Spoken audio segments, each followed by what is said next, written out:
Students, welcome to City High School 7th class. Maths का exercise number 1 हम कर रहे थे। प्रीवियस लेक्चर में हमने exercise number 1.1 question number 1 solve किया था और साथ ही हमने डिस्क्राइबिंग ए सेट हमारा टॉपिक था, एक्सप्रेसिंग ए सेट टॉपिक था, उसकी हमने लास्ट फॉर्म डिस्कस की थी, that is set builder form. Hopefully आपने प्रैक्टिस की होगी, क्वेश्चंस को सॉल्व किया होगा। नेक्स्ट हम स्टार्ट करते हैं एक्सरसाइज नंबर 1.1 का क्वेश्चन नंबर 2, जिसमें आपसे कहा गया है write the following sets in tabular form. As you know that 7th class आपको बताया था कि एक इम्पोर्टेंट शॉर्ट क्वेश्चन है, आपसे पूछा जा सकता है how many ways, how many methods और how many forms are there to describe a set. एक सेट को डिस्क्राइब करने के लिए आप कितने मेथड्स, कितने वेज, कितनी फॉर्म्स यूज़ कर सकते हैं। यानी अगर आपने एक सेट को राइट करना हो तो आप कितने प्रोसीजर्स यूज़ कर सकते हैं उस सेट को राइट करने के लिए। So answer is there are 3 main methods, there are 3 ways to describe a set, to express a set. Number 1 descriptive form, number 2 tabular form and the third last one is set builder form. तीनों forms आपने पढ़ी हैं, इनकी definitions भी आपको करवा दी थी, examples भी आपको करवाई थी। आज हम इसका सॉल्यूशन करते हैं, इसके क्वेश्चन सॉल्व करते हैं, जिससे आपकी मज़ीद आप इसको देखेंगे कि इन फॉर्म्स को आप किस तरह से यूटिलाइज़ कर सकते हैं, इसकी मेथोडोलॉजी क्या है। कल जो हमने क्वेश्चन किया था प्रीवियस लेक्चर में एक्सरसाइज 1.1 का क्वेश्चन नंबर 1, उसमें आपको कुछ सेट्स गिवन थे, कुछ कलेक्शंस गिवन थी और आपसे कहा गया था कि इन सेट्स को आप डिस्क्रिप्टिव फॉर्म में राइट कर दें, जो आपकी पहली फॉर्म है सेट को राइट करने के लिए। तो डिस्क्रिप्टिव फॉर्म क्या होती है? डिस्क्रिप्टिव फॉर्म होती है जब आप सेट को स्टेटमेंट के थ्रू डिफाइन करते हैं, इंग्लिश सेंटेंस के थ्रू आप सेट को राइट करते हैं, तो वो डिस्क्रिप्टिव फॉर्म होती है। आज जो हम फॉर्म स्टार्ट करने जा रहे हैं, जिसके हम सॉल्यूशंस करेंगे, वो है टैबुलर फॉर्म। आपको उसी तरह से कुछ कलेक्शंस गिवन हैं, कुछ सेट्स गिवन हैं और आपसे ये कहा जा रहा है कि इस सेट को टैबुलर फॉर्म में शिफ्ट करें। अब सॉल्यूशन करने से पहले 7th क्लास जो इम्पोर्टेंट पॉइंट है वो ये कि आपने ये बताना है कि टैबुलर फॉर्म बेसिकली होती क्या है। अगर आपको डेफिनेशन क्लियर है, आपको टैबुलर फॉर्म का अच्छे से पता है कि टैबुलर फॉर्म कैसे जनरेट की जाती है, तो ही आप इन क्वेश्चंस को टैबुलर फॉर्म में शिफ्ट कर सकते हैं। एक दफ़ा रिवाइज कर लेते हैं टैबुलर फॉर्म क्या थी। टैबुलर फॉर्म में आप सेट्स के सब एलिमेंट्स को, सब मेंबर्स को लिस्ट करते हैं। लिस्ट करने का क्या मतलब है? आपको जो कलेक्शन दी जा रही है उसका हर मेंबर आप राइट करेंगे। कैसे राइट करेंगे? कर्ली ब्रैकेट्स में राइट करेंगे। और एक और इम्पोर्टेंट पॉइंट है, हर एलिमेंट को आपने कोमा से सेपरेट करना है। एग्जाम्पल देखें, फॉर एग्जाम्पल अगर आपको सेट इस फॉर्म में नज़र आ रहा है तो ये आपकी कौन सी सेट की फॉर्म होगी? This form is called tabular form of A set. तो मेन पॉइंट सिर्फ ये है, जो आप आज क्वेश्चन सॉल्व करेंगे उसमें आपने सेट को, कलेक्शंस को इस फॉर्म में शिफ्ट करना है। आपको बुक में 6 पार्ट्स गिवन है, 6 में से कुछ पार्ट्स मैं आपको करवाऊंगी, रिमेनिंग पार्ट्स आप खुद से प्रैक्टिस के तौर पे कंप्लीट करेंगे, ठीक है। तो यहाँ पे हम देख लेते हैं very first part. Question number 2 में आपसे कहा गया है write the following sets into tabular form and first part is A equals to letters of word hockey। Set कौन सा आपको गिवन है? Letters of word hockey. Hockey जो वर्ड है गेम का नेम है। इस गेम के नेम में जो जो लेटर्स आ रहे हैं उन लेटर्स को वो कहता है एक सेट की फॉर्म में राइट करें। और सेट की कौन सी फॉर्म में राइट करना है? आपने टैबुलर फॉर्म में राइट करना है। सेट की कौन सी फॉर्म में आपने राइट करना है? Tabular form. हम कौन सी फॉर्म में शिफ्ट कर रहे हैं? सेट्स को टैबुलर फॉर्म में शिफ्ट कर रहे हैं। हाँ जी, यहाँ पे जो सबसे इम्पोर्टेंट पॉइंट है 7th क्लास, वो ये कि जब आपको लेटर्स का सेट बनाने के लिए दिया जाएगा तो आप इस पॉइंट को माइंड में रखेंगे कि जो वर्ड यहाँ पर, जो लेटर यहाँ पे कैपिटल यूज़ हुआ है, सेट बनाते वक्त वो आपने कैपिटल ही यूज़ करना है और जो स्मॉल लेटर है उसको आप स्मॉल लेटर के तौर पे ही राइट करेंगे। फॉर एग्जांपल अगर मैं इसका सॉल्यूशन राइट करना चाहूँ, देखिए यहाँ पे आपको सेट का नेम पहले से गिवन है, ए गिवन है ना, तो इसको आपको चेंज करने की ज़रूरत नहीं है, आप डायरेक्ट ए राइट करेंगे। इसके लेटर्स का सेट बनाना चाहें तो ये क्या होगा? H, O, C, comma K comma E comma Y with in curly brackets. Is that clear 7th class? हाँ जी, जो पॉइंट मैं आपको बता रही थी वो ये कि यहाँ पे देखें सारे लेटर्स स्मॉल लेटर्स हैं। लेट्स सपोज अगर आप इसका सेट बनाते हुए यहाँ पे एज स्मॉल की बजाय कैपिटल यूज़ कर लेते हैं तो क्या होगा? ये होगा 7th क्लास कि आपका सारा क्वेश्चन रॉन्ग हो जाएगा, क्योंकि जो आपको कलेक्शन दी गई थी, जो वर्ड दिया गया था उसमें ये वाला लेटर मौजूद नहीं है, आपने सेट को कम्प्लीटली चेंज कर लिया। सो ये इंपॉर्टेंट पॉइंट है, जिस तरह से आपको लेटर्स गिवन होंगे आप भी सेट राइट करते हुए वही लेटर्स यूज़ करेंगे। Is that clear? इसके बाद आ जाते हैं इसके थर्ड पार्ट की तरफ। थर्ड पार्ट आपको गिवन है C equals to numbers less than 18 divisible by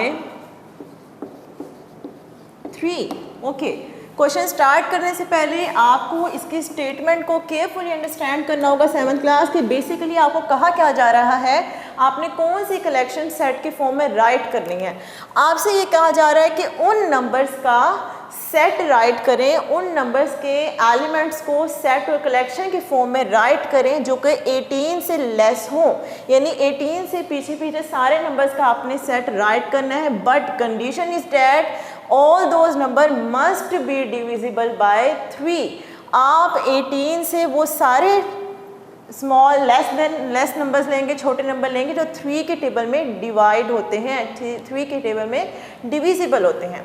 divisible का मीनिंग क्या होता है 7th क्लास? डिविजिबल का मीनिंग क्या बेसिकली होता है कि आप अगर कोई नंबर डिविडेंड के तौर पर लें और कोई भी नंबर डिवाइज़र आपने लिया है तो जब आप उसको डिवाइड करें, डिवाइड करते हुए आपका रिमाइंडर अगर 0 आता है, it means dividend is divisible by divisor. For example, अगर हम एक नंबर लेते हैं 16, मैंने एक नेचुरल नंबर लिया 16, अब आप ये चेक करना चाहते हैं इज 16 इज डिविजिबल बाय 4, तो कैसे पता चलेगा आपको? आप 16 को डिविडेंड लेंगे, 4 को डिवाइज़र लेंगे, 4 को 4, अब 16 को 4 पे डिवाइड करें तो आपके पास रिमाइंडर 0 आता है ना, क्योंकि रिमाइंडर 0 आ गया, डैट्स वाई आप ये कह सकते हैं 16 इज़ कम्प्लीटली डिविजिबल बाय 4।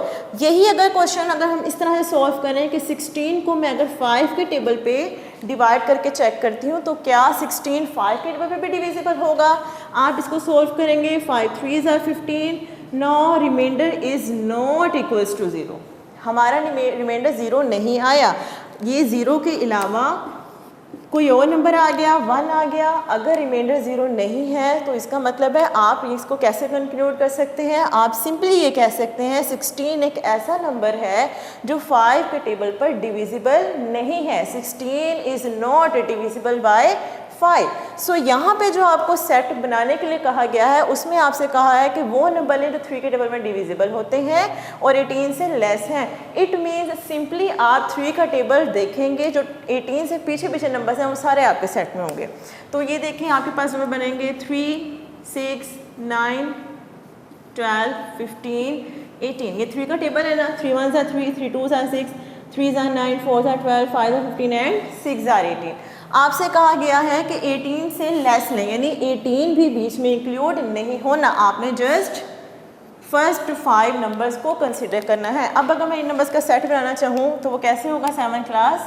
ये बनेगा 3 6 9 12 एंड 15, दैट्स इट। समझ आई है 7th क्लास? कोई मुश्किल काम नहीं है। लेट्स सपोज पेपर में आपसे ये भी कहा जा सकता है numbers less than 15 18 divisible by 4, divisible by 5, यानी ये दोनों नंबर्स चेंज करके कलेक्शन को और दी जा सकती है। तो आपका प्रोसीजर यही होगा, आप जस्ट ये चेक करेंगे वो कौन कौन से नंबर्स हैं जो उसके टेबल में आते हैं और यहाँ पे देखेंगे उसने कंडीशन क्या दी है, आपने किससे स्मॉल या किससे ग्रेटर लेना है। हाँ जी, इसके बाद हम आते हैं नेक्स्ट क्वेश्चन पे। एक क्वेश्चन मैं आपको और कराऊंगी, रिमेनिंग आपने खुद से प्रैक्टिस के तौर पे करना है। 6 पार्ट हम कर रहे हैं, last part of question number 2।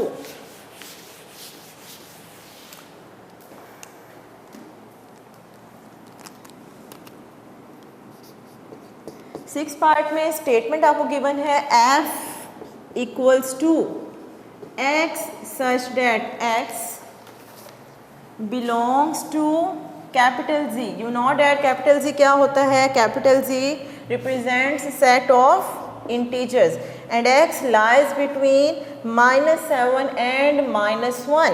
Okay 7 class, आपको पता है ये हमारे पास सेट की कौन सी फॉर्म है? This is set builder form of set. हम सेट को डिस्क्राइब करने के लिए जो 3 फॉर्म्स यूज़ करते हैं, ये उनमें से लास्ट फॉर्म आपको गिवन है सेट बिल्डर फॉर्म। आपने इसको कल प्रीवियस लेक्चर में डिस्कस किया था कि सेट बिल्डर फॉर्म में बेसिकली 3 पार्ट्स होते हैं और हम इन्हीं 3 पार्ट्स को यूज़ करते हुए सेट को अंडरस्टैंड करते हैं। सबसे पहले आप वेरिएबल डिफाइन करते हैं कि आप नंबर्स को किस वेरिएबल से प्रेजेंट कर रहे हैं, यानी ये जो नंबर्स होंगे इन नंबर्स को हमने कोई एक डमी वेरिएबल से प्रेजेंट कर दिया। वो क्या होगा? x such that x। वो कहाँ से बिलोंग करेगा? आप ये बताते हैं सेट ऑफ इंटीजर से है।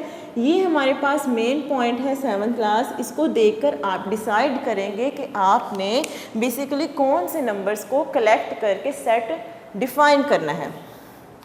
हाँ जी, जो हमने गर्ल्स कल जो 7th क्लास जो हमने प्रीवियस लेक्चर में सेट बिल्डर फॉर्म देखी थी, उसमें हमने कुछ इम्पोर्टेंट सिंबल्स रीड किए थे। उन सिंबल्स में आपको ये 2 सिंबल्स भी आपने देखे थे। कौन से सिंबल्स होते हैं? This symbols called less than, आप इन दी सिंबल्स कॉल्ड लेस देन, आप इन सिंबल्स को लेस देन कहते हैं।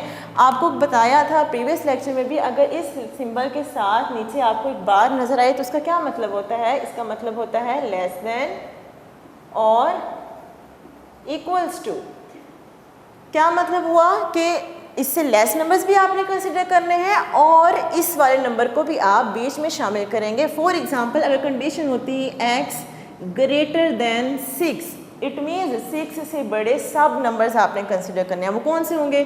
6, 7, 8। आपको लास्ट में बताई हुई है? नहीं बताई हुई। आपको बस ये कहा है कि 6 से बड़े हों। कितने बड़े हों ये हमें डिफाइन नहीं है, तो हम इसको क्या करेंगे? हम इसको सो ऑन पर कंप्लीट करेंगे कि हमें ये नहीं पता इसकी लास्ट लिमिट क्या है। ये हमारे पास एक इनफाइनाइट सेट बन रहा है। तो अगर यहाँ पर हाँ जी, जो आपको पॉइंट बताना चाह रही हूँ 7th क्लास, वो ये कि क्या यहाँ पे 6 भी इन्वॉल्व होगा? आप 6 को भी बीच में इंक्लूड करेंगे। यहाँ पे जब ग्रेटर की बात कर रहा है, यहाँ पे इक्वालिटी का साइन मौजूद नहीं है। इट मीन्स आप 6 को यहाँ पर राइट नहीं कर सकते। आपको जस्ट कहा है कि 6 से बड़े बड़े नंबर लें, तो वो कौन से होंगे? 7, 8, 9, 10 एंड सो ऑन। 6 बीच में शामिल नहीं होगा। अगर यहाँ पे साथ ये बार भी आ जाती है, ये नीचे एक सिंबल जो आप लाइन यूज़ करते हैं ये भी आ जाता है, जिसको आप इक्वालिटी कहते हैं, ये साथ हो तो आपने 6 भी साथ इंक्लूड करना है। अब ये कंडीशन आप अगर यहाँ पर देखें तो यहाँ पर भी -7 और -1 दोनों के साथ इक्वालिटी साइंस नहीं है। It means these both numbers are excluded from our given sets. तो हमारा सेट क्या बनेगा? हमारा सेट बनेगा C equals to -6, -5, -4, -3, -2 and that's it. अगर हम एक नंबर लाइन देखें, नंबर लाइन में 0 के राइट पे पॉजिटिव नंबर्स होते हैं, लेफ़्ट पर नेगेटिव नंबर्स होते हैं। सो हमने किन नंबर्स को कंसीडर करना है? हम नेगेटिव नंबर्स को कंसीडर करना चाह रहे हैं। कहाँ से कहाँ तक? -1, -2, -3, -4, -5, -6 एंड -7। अब अगर -7 से -1 के बीच में नंबर लेने हैं आपने, -7 और -1 दोनों शामिल नहीं हैं, तो हमारे पास कौन से नंबर्स आते हैं? यही नंबर्स आते हैं और इन्हीं नंबर्स को हमने सेट में राइट कर लिया। 7th क्लास होपफुली आपको इस क्वेश्चन की समझ आ गई होगी। आज हमने एक्सरसाइज 1.1 का क्वेश्चन नंबर 2 सॉल्व किया है, जिसमें आपसे कहा गया था कि कलेक्शंस गिवन हैं, उन कलेक्शंस को सेट बिल्डर टैबुलर फॉर्म में शिफ्ट करें। 3 क्वेश्चंस मैंने आपको करवाए हैं। जो रिमेनिंग पार्ट्स हैं वो आप खुद से इन्हीं प्रोसीजर को, इन्हीं मेथड्स को फॉलो करते हुए कंप्लीट करेंगे। नेक्स्ट लेक्चर में हम एक्सरसाइज 1.1 का लास्ट क्वेश्चन करेंगे, जिसमें आपसे कहा गया है कि सेट बिल्डर फॉर्म में सेट्स को शिफ्ट करें। उस वक्त तक के लिए आप इन क्वेश्चन की अच्छे से प्रैक्टिस करेंगे, और ताकि आप जब नेक्स्ट क्वेश्चन की तरफ मूव करें उसमें आपको कोई भी कन्फ्यूजन ना हो। उस वक्त तक के लिए अल्लाह हाफिज़ फ्रॉम सिटी हाई स्कूल।